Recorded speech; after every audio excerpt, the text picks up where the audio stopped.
चौधरी जी Bharatiya Janata party Uttar Pradesh के नवनिर्वाचित प्रदेश अध्यक्ष के रूप में घोषित करते हुए बहुत प्रसन्नता हो रही है। यूपी में भारतीय जनता पार्टी के अध्यक्ष पद के लिए केंद्रीय वित्त राज्य मंत्री पंकज चौधरी के नामांकन के साथ ही उनके निर्विरोध प्रदेश अध्यक्ष बन गए हैं। लेकिन सबसे बड़ा सवाल यह है कि विधानसभा चुनाव 2027 से पहले यूपी बीजेपी के सबसे बड़े पद के लिए पंकज चौधरी के नाम पर पार्टी दांव क्यों लगा रही है।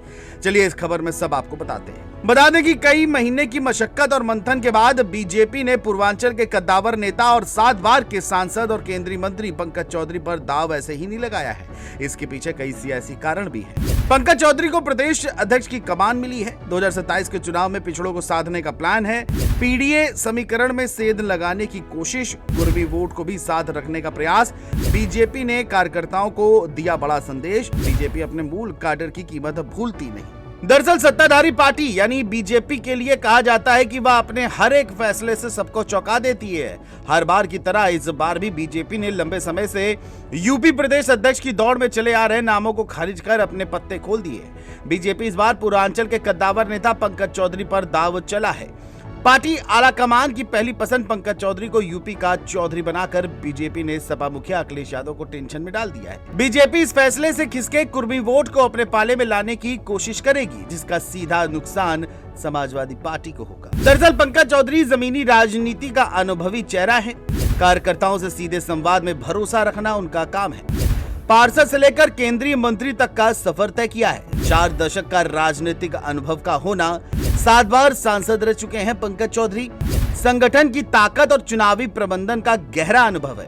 पंचायत और 2027 के चुनाव में संगठन को मजबूती की उम्मीद पंकज से दिखाई दे रही है। अब बात करते हैं कि समाजवादी पार्टी के पीडीए की काट बीजेपी के पंकज कैसे बनेंगे। दरअसल पंकज चौधरी को प्रदेश अध्यक्ष बनाने के पीछे की बड़ी वजह है सपा के पीडीए फार्मूले की काट और ओबीसी वोट बैंक को साधना।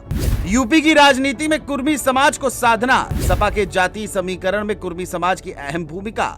कुर्मी समाज से समाजवादी पार्टी के 5 से 7 सांसद हैं। आपको बता दें कि यूपी की कुल आबादी में कुर्मी समाज की हिस्सेदारी करीब 7 से 8% मानी जाती है। 35% के करीब ओबीसी वोट बैंक में यादवों के बाद कुर्मी समाज सबसे प्रभावशाली माना जाता है। यूपी में कुर्मी समाज का प्रभाव 25 जिलों में है, लेकिन लगभग 16 जिलों में 12% से अधिक सियासी ताकत रखते हैं। कुर्मी समाज प्रदेश की 45 से 50 विधानसभा सीट और 9 से 10 लोकसभा सीटों पर निर्णायक भूमिका निभाता है। ऐसे में बीजेपी को उम्मीद है कि पंकज चौधरी के नेतृत्व में अपना दल और अन्य सहयोगी दलों से जुड़े कुर्मी वोट को फिर से बीजेपी के पाले में लाया जा सकता है। दूसरा ये कि पंकज चौधरी का ओहदा पार्टी में हमेशा ठीक रहा है। यही वजह है कि चुनाव में भी पार्टी ने पंकज पर हर बार भरोसा जताया। पिछड़े समाज में मजबूत पकड़ के अलावा संगठन में कभी गतिरोध सामने नहीं आया।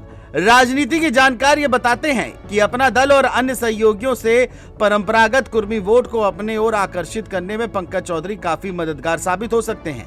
संघ से नजदीकी के साथ ही पार्टी के कैडर वाले नेताओं के भी प्रिय माने जाते हैं पंकज। और देखना यह बेहद दिलचस्प होगा कि क्या बीजेपी के पंकज यूपी में कमल खिला पाते हैं और पीडीए की काट बन पाते हैं या नहीं, ये तो आने वाला वक्त ही बताएगा। लेकिन इतना जरूर है कि पंकज चौधरी पर दांव लगाने के साथ ही समाजवादी पार्टी के लिए बड़ी मुश्किलें पीडीए समीकरण को लेकर खड़ी हो गई है।